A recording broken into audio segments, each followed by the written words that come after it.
ఓకేనా. కుండ అనేది అసత్తు.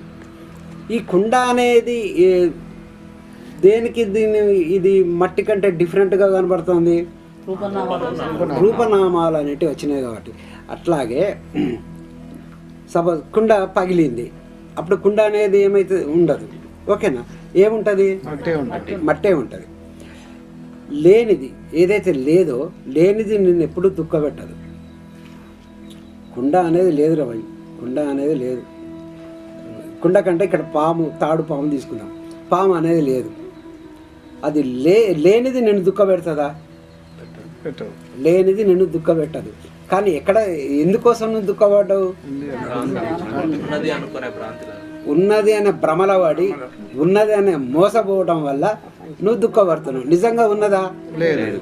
ఇప్పుడు మీ పాయింట్ అర్థమైందా? మీరు దేనికోసము దుఃఖపడుతున్నారు? దేని